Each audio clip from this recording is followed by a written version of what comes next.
Hello and welcome to Marshall institute. तो class +2 आज हम लोग स्टार्ट करने वाले हैं एक new chapter P block elements.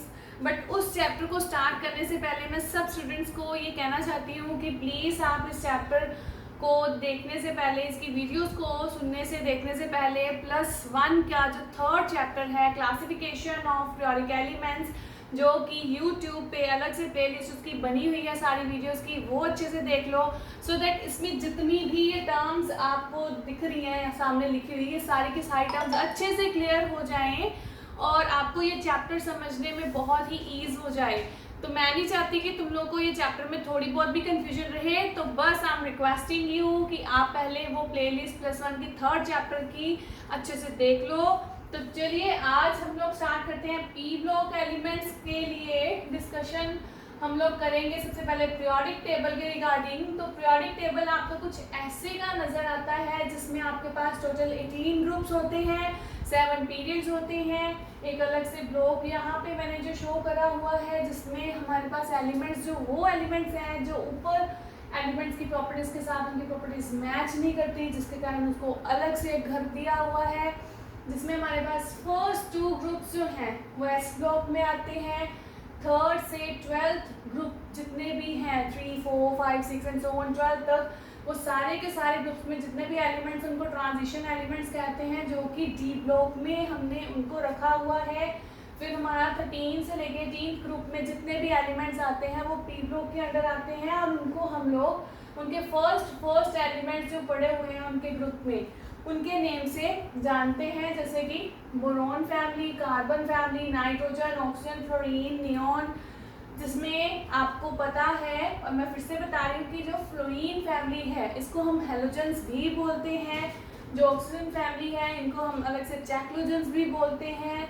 Neon family को मैंने वैसे यहाँ पे 2 नेम्स दिए हुए हैं, नियॉन फैमिली और नोबल गैसेस, बट इनके साथ हम लोग इनको इनर्ट गैसेस प्लस 0 ग्रुप भी बोलते हैं, क्योंकि इनका जो ऑक्टेट होता है बिल्कुल कंप्लीट होता है, कोई भी इलेक्ट्रॉन आउटरमोस्ट शेल में अनऑक्युपाइड नहीं होता, राइट।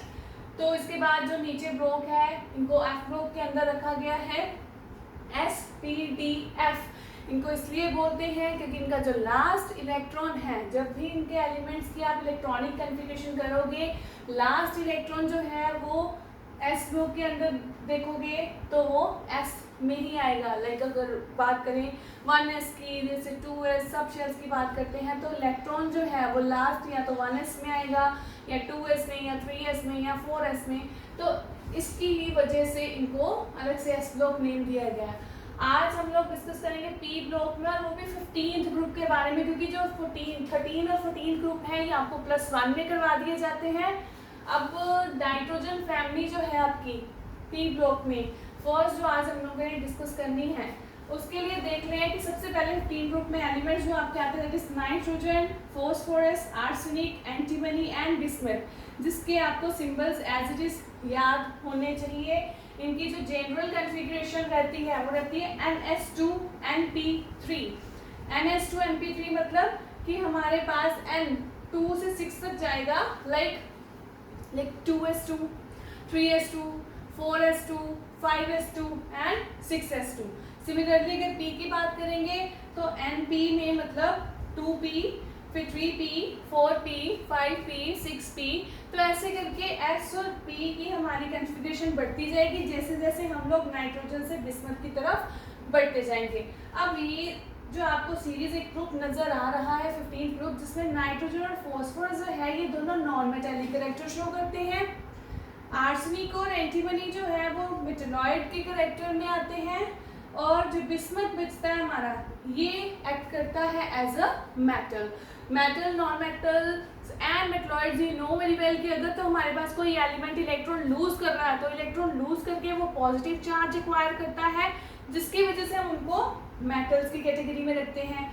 अगर नॉन मेटल्स की बात करें तो elements which gain the electrons, अब इलेक्ट्रॉन गेन करना है तो उनमें चार्ज कौन सा आता है, नेगेटिव। तो नेगेटिव चार्ज के कारण उनको हम लोग यहाँ पे नॉन मेटेलिक नेचर में रख देते हैं, उनकी नेचर के अकॉर्डिंग। तो आर्सेनिक और आर्सेनिक एंड एंटीमनी जो है आपके पास, ये दोनों की तरह बिहेव कर सकते हैं। Like metals also and non metals also, जिसकी वजह से इनको हम नॉन मेटेलिक प्लस मेटेलिक मतलब मेटेलॉइड के करेक्टर में रखते हैं। अब अगर बात करें पी ब्लॉक में 15 ग्रुप की नाइट्रोजन फैमिली की, तो इनको भी हम लोग एक न्यू नेम जो ग्रीक वर्ड से आया है उसको हम बोल देते हैं नाइट्रोजन्स। सो ये एक नया नेम है जो आपको याद रखना है, ध्यान में रखना है, nitrogens for the 15th group nitrogen family के लिए, राइट। तो ये थी जनरल सी information about the P block elements. इसमें नाइट्रोजन फैमिली की हम लोग बात कर रहे हैं और आज हम लोग डिस्कस करेंगे about the physical properties of nitrogen family, जिसमें ट्रेंड्स तो वही सेम रहते हैं, एटॉमिक रेडियस, आयनाइजेशन, एंथैल्पी और energy, oxidation states, metallic character, electronegativity and all these terms we will discuss turn by turn. जिसमें से सबसे पहले हम लोग जो डिस्कस करेंगे दैट इज एटॉमिक रेडियस। तो सबसे पहले हम लोग उसके लिए बोर्ड जो है वो यहाँ पे थोड़ा खाली कर लेते हैं। तो एटॉमिक रेडियस की अगर हम लोग बात करते हैं, यहाँ से इसको भी हम लोग इरेज कर देते हैं।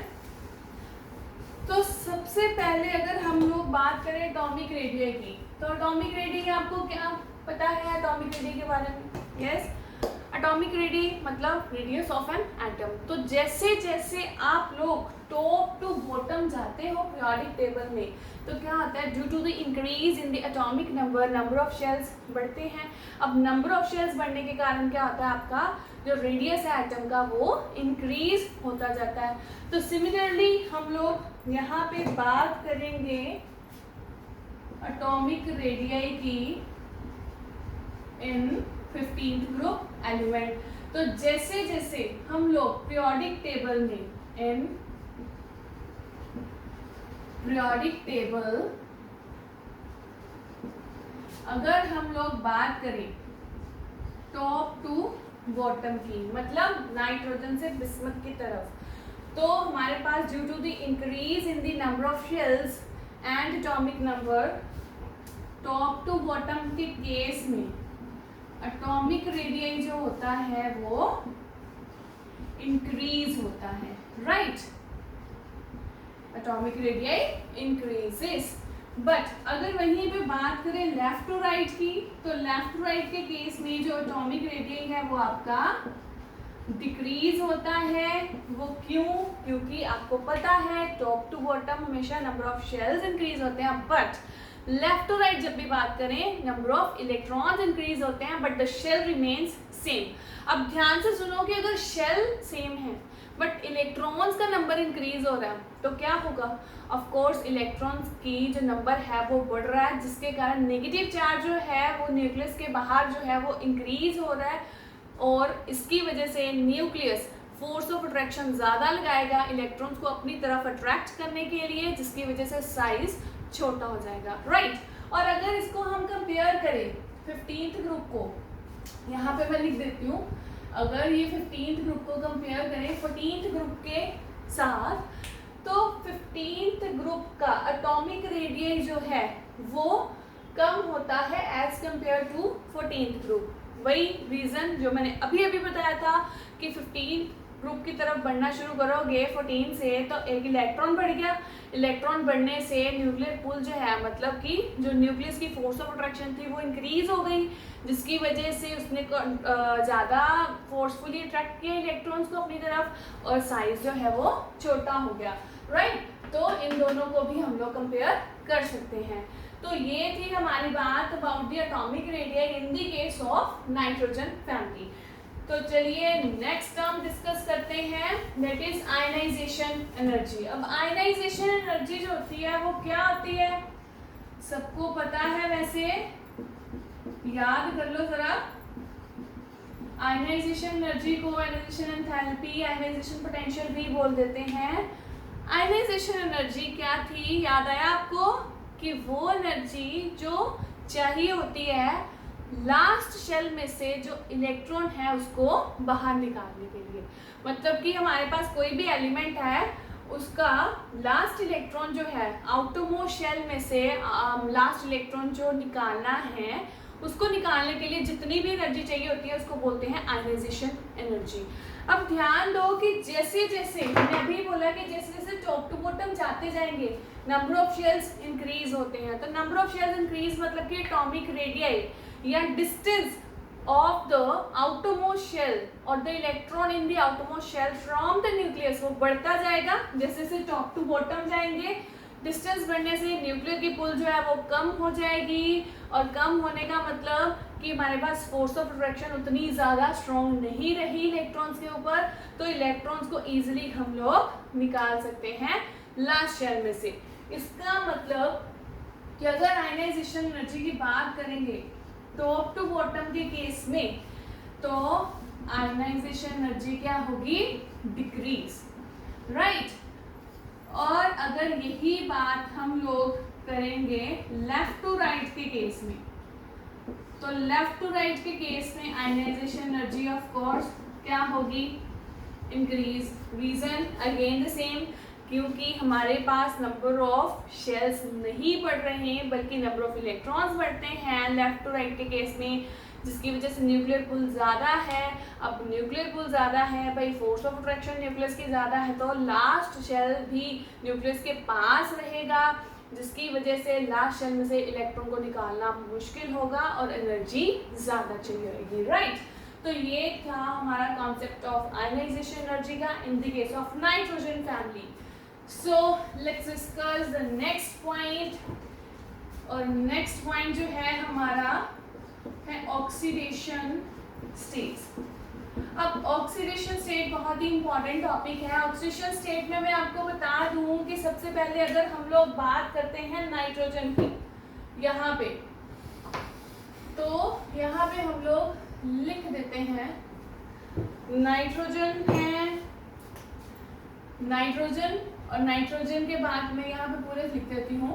नाइट्रोजन है हमारा, फॉस्फोरस है, आर्सेनिक है, एंटीमनी है और ये बिस्मथ है, राइट। ये हमारे एलिमेंट्स हैं नाइट्रोजन के। अब जैसे जैसे तुम लोग टॉप टू बॉटम जाओगे, मैं कह रही हूँ कि शेल्स बढ़ेंगे, लेकिन अगर बात करें नाइट्रोजन की, तो नाइट्रोजन का और बिस्मथ का अगर हम कंपैरिजन करें तो साइज में नाइट्रोजन का साइज सबसे छोटा हुआ अपने ग्रुप के मेंबर्स के अकॉर्डिंग। अब नाइट्रोजन का साइज सबसे छोटा है, इसका मतलब कि उसमें न्यूक्लियर पुल भी ज़्यादा है, जिसकी वजह से वो इलेक्ट्रॉन गेन करता है।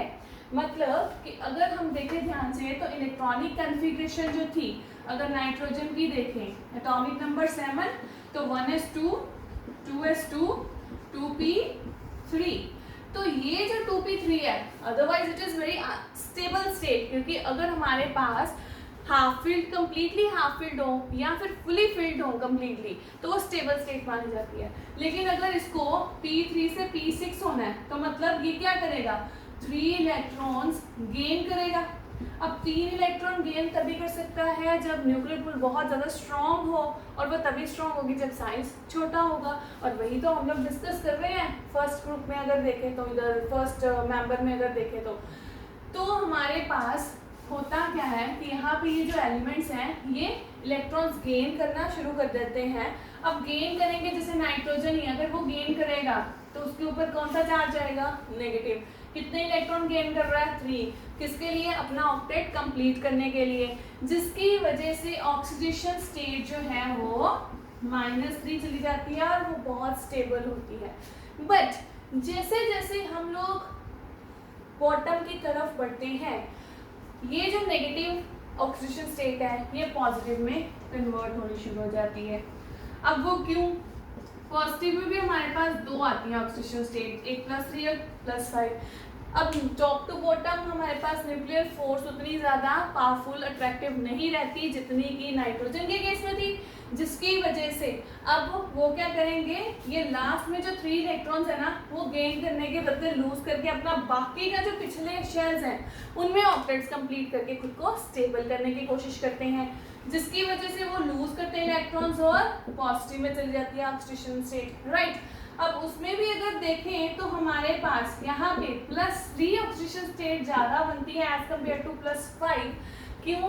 क्योंकि +5 मतलब कि 5 इलेक्ट्रॉन्स लूज करवाना, +3 मतलब 3 इलेक्ट्रॉन्स लूज करवाना। अब इलेक्ट्रॉन्स लूज करवाना है तो एनर्जी तो चाहिए। अब 3 इलेक्ट्रॉन्स लूज करवाने में एनर्जी थोड़ी कम लगेगी as comparison to the 5 electrons, ठीक है ना। 5 इलेक्ट्रॉन लूज करवाने हैं तो अगर लूज करवाओगे बेटा इलेक्ट्रॉन्स तो शेल उतने कम होते जाएंगे, शेल कम होते गए तो न्यूक्लियर पूल बढ़ती जाएगी, जिसकी वजह से धीरे धीरे आयनाइजेशन एनर्जी जो है वो ज़्यादा ज़्यादा ज़्यादा चाहिए होगी। और उतनी ज़्यादा आयनाइजेशन एनर्जी कहाँ से लेके आएंगे, ठीक है, जिसकी वजह से हमारे पास 3 इलेक्ट्रॉन इजीली लूज हो जाते हैं और +3 जो थोड़ी स्टेबल ऑक्सीजन स्टेट बन जाती है इन दिस केस, बट +5 थोड़ी डिफिकल्ट हो जाती है क्योंकि एनर्जी ज़्यादा रिक्वायर्ड होती है, राइट। अब इसके ऑक्सीजन केस में अगर मैं आपको बताऊं तो यहाँ पे हम लोग 2 स्टेट्स मेन पढ़ते हैं। एक में होती है इलेक्ट्रॉन ट्रांसफरिंग और एक में होती है इलेक्ट्रॉन शेयरिंग। अब इलेक्ट्रॉन ट्रांसफरिंग का जो कॉन्सेप्ट था ये सारे का सारा इसके अंदर रहेगा, इलेक्ट्रॉन ट्रांसफरिंग का, कि यहाँ तो लूज होंगे इलेक्ट्रॉन या गेन होंगे, ऑक्सीजन स्टेट +3 या फिर -3 या +5 आने के चांसेस होते हैं।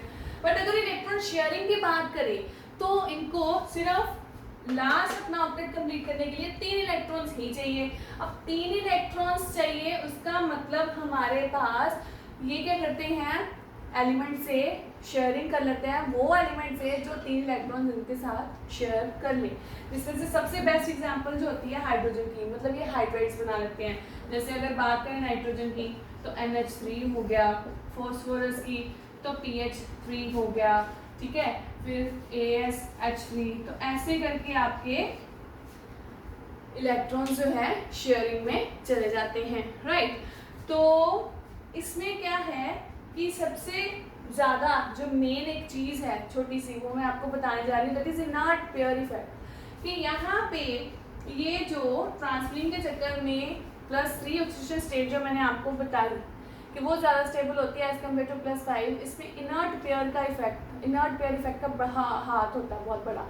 अब इनर्ट पेयर इफेक्ट क्या होता है कि हमारे पास लास्ट जो हमारे पास S शेल में, S सब शेल में इलेक्ट्रॉन्स होते हैं वो किसी शेयरिंग में नहीं जाते। अब शेयरिंग में नहीं जाएंगे इसका मतलब कि वो अच्छे से क्या हो रहे हैं, शील्डेड हो रहे हैं, राइट। और बाकी के जो लास्ट शेल हैं वो भी शील्डेड हो रहे हैं। लेकिन अगर हमारे पास वो लूज हो जाते हैं या लास्ट इलेक्ट्रॉन्स अगर लूज होने शुरू हो जाते हैं तो वो शील्डिंग इफेक्ट धीरे धीरे कम होता जाता है, जिसकी वजह से हमारी ऑक्सीडेशन स्टेट पे इफेक्ट पड़ता है, ठीक है।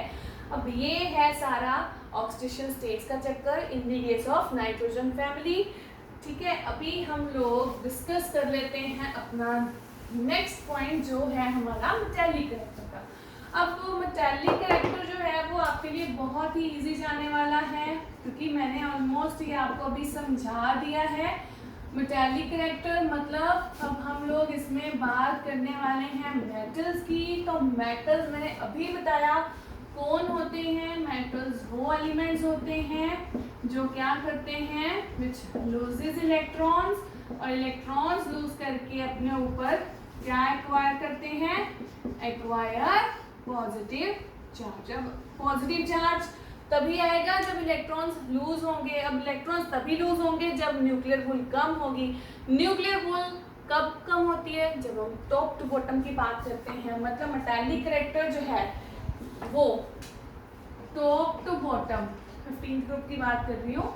Metallic character top to bottom क्या होगा, इंक्रीज होगा, but in the case of left to right decrease होगा। क्यों, अगेन द सेम रीजन, क्योंकि हमारे पास न्यूक्लियर वूल जो है लेफ्ट टू राइट बढ़ती है न कि कम होती है। तो चलिए अब डिस्कस कर लेते हैं हम लोग अपना नेक्स्ट पॉइंट, और नेक्स्ट पॉइंट है हमारा इलेक्ट्रोनेगेटिविटी। अगर हम लोग ध्यान दें कि इलेक्ट्रोनेगेटिविटी जो है, तो इलेक्ट्रोनेगेटिविटी जो है वो होती क्या है, बेसिकली किसी भी एटम के एलिमेंट की tendency to attract the electron pair towards itself. अब अट्रैक्शन की बात हो रही है तो अट्रैक्शन फिर से कहाँ पे होगी, जहाँ पे न्यूक्लियर वूल ज्यादा होगी। अब न्यूक्लियर वूल हमने कितनी बार डिस्कस कर लिया किधर होती है, लेफ्ट टू राइट ज़्यादा आती है, तो इसका मतलब अगर लेफ्ट टू राइट न्यूक्लियर पुल ज़्यादा है तो मैक्सिमम इलेक्ट्रॉन गेन भी उस साइड पे होंगे। दैट मीन्स कि इलेक्ट्रोनेगेटिविटी जो है left to right in the case of 15th group element हमारे पास क्या होगी, इंक्रीज करेगी। But in the case of top to bottom जैसे जैसे शेल्स बढ़ते जाएंगे न्यूक्लियर पुल कम होने की वजह से इलेक्ट्रॉन जो है वो अच्छे से अट्रैक्ट नहीं हो पाएंगे बाय द न्यूक्लियस, जिसकी वजह से इलेक्ट्रोनेगेटिविटी क्या हो जाएगी, डिक्रीज कर जाएगी इन the case of nitrogen family, right. तो चलिए इसके बाद अब हम डिस्कस कर लें अपना नेक्स्ट पॉइंट, 6 पॉइंट। और ये बेटा ध्यान से सुनना क्योंकि ये पॉइंट जो है आपका थोड़ा सा इंटरेस्टिंग प्लस थोड़ा सा इम्पोर्टेंट भी है। तो मैंने मेल्टिंग बॉइलिंग पॉइंट लिखना था, okay, melting and boiling point. अब मेल्टिंग बॉइलिंग पॉइंट का केस अगर हम लोग ध्यान से देखें ना तो नाइट्रोजन से लेके बिस्मथ तक वैसे हमारे पास होना क्या चाहिए कि melting point and boiling point जो है वो इंक्रीज होना चाहिए, ठीक है। इंक्रीज होता है क्योंकि नंबर ऑफ शेल्स बढ़ रहे हैं, हमारे पास साइज बढ़ रहा है जिसके कारण बॉन्ड्स भी बढ़ रहे हैं, जिसके कारण हमारे पास इंक्रीमेंट जाना चाहिए मेल्टिंग बॉइलिंग पॉइंट का। बट अगर हम लोग ध्यान से ऑब्जर्व करें इस पीरियोडिक टेबल को तो मैं यहाँ पे आपको बता दूँ कि हमारे पास नाइट्रोजन से फॉस्फोरस, फॉस्फोरस से आर्सेनिक तक हमारे पास इंक्रीज होता है melting boiling point. But antimony से बिस्मथ की तरफ अगर जाएं तो हमारे पास मेल्टिंग बॉइलिंग पॉइंट डिक्रीज हो जाती है, राइट। यहाँ पे लिख देते हैं डिक्रीज और यहाँ पे इंक्रीज। अब ये जो आपका आ गया थोड़ा सा चेंज वो इसलिए आता है क्योंकि जब हम नाइट्रोजन से आर्सेनिक की तरफ जाते हैं तो एक ग्रेजुअली इंक्रीज आता है due to the increase in the atomic number. But जैसे ही हम लोग एंटीमनी से बिस्मथ की तरफ जाते हैं तो हमारे पास क्या होता है, जैसे कि इलेक्ट्रॉन्स एडअप हुए जाते हैं तो स्टेबिलिटी फैक्टर जो है आपका वो थोड़ा चेंज हुआ जाता है। बट जैसे मतलब कि चेंज हो जाता है मतलब कि थोड़ा स्टेबल होना शुरू हो जाता है। बट जैसे मेल्टिंग बॉइलिंग पॉइंट आपको पता है वो कब आपको इंक्रीज होता है डिक्रीज होता है कि अगर हमारे पास स्टेबिलिटी कम हो जाए। स्टेबिलिटी कम मतलब कि हमारे पास उस बोन को तोड़ना इजी हो जाता है। और यहाँ पे भी कुछ ऐसा ही होता है कि यहाँ नाइट्रोजन से आर्सेनिक की तरफ बॉन्ड जो फॉर्मेशन होती है, बॉन्ड जो होता है वो ज़्यादा स्ट्रॉन्ग होता है due to the gain of the electrons. बस जैसे जैसे नीचे नीचे जाते जाते हैं ग्रुप में वैसे वैसे बॉन्ड जो है उसकी स्ट्रेंथ जो है वो कम होनी शुरू हो जाती है। और कम होने का मतलब कि वो इजीली ब्रेक हो सकते हैं, जिसकी वजह से उनका मेल्टिंग बॉइलिंग पॉइंट जो है वो कम हो जाता है, डिक्रीज हो जाता है और उनका बॉन्ड जो है इजीली ब्रेक हो जाता है, राइट। तो मेल्टिंग बॉइलिंग पॉइंट में आप लोग को इसके बारे में ही अच्छे से पढ़ना है। उसके बाद अगर बात करें हम लोग तो नेक्स्ट पॉइंट है डेंसिटी का। तो डेंसिटी की अगर हम लोग बात करें, डेंसिटी क्या होती है हमारी, कि डेंसर मतलब कितना ज़्यादा हमारे पास भीड़ इकट्ठा हो रही है एक हिसाब से। मास बाय वॉल्यूम की अगर बात करें इसके फॉर्मूले की कि कितने वॉल्यूम में कितना मास है, और मास कैसे पता चलेगा, कितने नंबर ऑफ पार्टिकल्स। और यहाँ पे हम लोग बात कर रहे हैं इलेक्ट्रॉन्स की, कितने नंबर ऑफ इलेक्ट्रॉन्स उठ रहे हैं। तो जैसे जैसे हमें पता है टॉप टू बॉटम जाएंगे नंबर ऑफ इलेक्ट्रॉन्स बढ़ते जाएंगे in the increasing number of the shells due to the increasing in the number atomic number, जिसकी वजह से डेंसिटी जो है टॉप टू बॉटम की अगर बात करेंगे तो यहाँ पे इंक्रीज होगी। बट अगर लेफ्ट टू राइट की बात करेंगे तो यहाँ पे क्या आ जाएगी, डिक्रीज, राइट। अब इसके बाद अगर बात करें नेचर ऑफ बॉन्डिंग की, तो नेचर में या तो हम लोग बताएं कि बॉन्ड जो है वो आयनिक है, या बताएंगे कि बॉन्ड जो है कोवलेंट बना है या कोवलेंट। अब अगर याद हो तो तुम लोग को ऑक्सीजन स्टेट में मैंने बताया था कि हमारे पास दो तरीके की ऑक्सीजन स्टेट जो है दो मेथड से आती है, इधर बाय इलेक्ट्रॉन ट्रांसफरिंग और बाय इलेक्ट्रॉन शेयरिंग। अब शेयरिंग जो है आपको पता है किस में जाती है, कोवलेंट में और कोऑर्डिनेट में, लेकिन यहाँ पे शेयरिंग में दोनों एलिमेंट्स को अपना अपना बॉन्ड कंप्लीट करना होता है, ऑपरेट और डुप्लेट कंप्लीट करने होते हैं, जिसकी वजह से यहाँ पे नेचर जो है वो कौन सी चले जाती है, covalent nature of bonding, right. तो इसके केस में 15 ग्रुप के केस में हम लोग बॉन्डिंग के जो नेचर पढ़ेंगे वो पढ़ेंगे अबाउट द कोवलेंट, मतलब शेयरिंग होगी बाय बोथ एलिमेंट्स। अगर नेक्स्ट की बात करें हम लोग, जिसमें हम लोग बात करेंगे मल्टीपल बॉन्डिंग की, तो मल्टीपल बॉन्ड मतलब कि हमारे पास डबल या ट्रिपल बॉन्ड की बात आएगी। अब जैसे कि हमें पता है मैक्सिमम इलेक्ट्रॉन्स जो है नाइट्रोजन वो गेन कर सकता है due to its smaller size, जिसकी वजह से नाइट्रोजन जो है वो ट्रिपल बॉन्ड भी बना लेता है। लेकिन जैसे जैसे हम लोग नीचे बढ़ते जाते हैं टॉप टू बॉटम, वैसे वैसे हमारे पास बॉन्ड स्ट्रेंथ कम होने के कारण वहाँ पे मल्टीपल बॉन्ड्स नहीं बनते, और जिसकी वजह से लाइक जैसे नाइट्रोजन में ट्रिपल बॉन्ड आ गया, अगर फॉस्फोरस की बात करेंगे, ठीक है, तो यहाँ पे सिंगल बॉन्ड है, तो इनमें क्या होता है, ड्यू टू सिंगल बॉन्ड इनकी बॉन्ड स्ट्रेंथ बहुत वीक हो जाती है, जिसकी वजह से ही यहाँ पे ये बॉन्ड जल्दी टूट जाता है और आयनाइजेशन एनर्जी भी कम चाहिए होती है as compare to this type of multiple bond, right. तो नेक्स्ट लास्ट बात कर लेते हैं हम लोग एलोट्रॉपी की। एलोट्रॉपी एज यू नो कि मतलब कि हमारे पास एक ही चीज़ कितनी फॉर्म्स में एग्जिस्ट कर सकती है, उसको हम एलोट्रॉप्स बोल देते हैं। एलोट्रॉप्स में अगर बात करें तो यहाँ पे नाइट्रोजन को और बिस्मथ को, इन दोनों को छोड़ के बाकी जितने भी एलिमेंट्स आपके बचे, मतलब कि हमारे पास फॉस्फोरस, आर्सेनिक, एंटीमनी, इनके एलोट्रॉप्स हमें देखने को मिलते हैं। तो ये हमारे पास एलोट्रॉपिक नेचर शो करते हैं, बट नाइट्रोजन और बिस्मथ नहीं करते। अगर मैं बात करूं आपकी फॉस्फोरस की, तो फॉस्फोरस हमारे पास P4 के स्टेट में 3 फॉर्म्स में मिलता है। जैसे एक हो गया आपका लाइक वाइट फॉस्फोरस, एक हो गया आपका रेड फॉस्फोरस, एक हो गया आपका ब्लैक फॉस्फोरस, राइट। तो आपको अलग अलग फॉर्म में सेम ही एलिमेंट्स मिलते हैं विद डिफरेंट लाइक पैटर्न और स्ट्रक्चर्स। तो इसमें जैसे कॉम्प्लेक्स स्ट्रक्चर होती है रेड में, ब्लैक में देखें तो लेयर टाइप स्ट्रक्चर होती है, इसमें देखें तो वाइट फॉस्फोरस में कोवलेंट बॉन्डिंग आराम से हुई बड़ी होती है। तो ऐसे करके आपको अलग अलग एलोट्रॉप्स के बारे में यहाँ पे पढ़ने को मिलेगा, but in the chemical properties of P block elements और you can say nitrogen family. तो आज हमने डिस्कस करी है physical properties of nitrogen family. कल हम नेक्स्ट लेक्चर में डिस्कस करेंगे about the chemical properties of nitrogen family.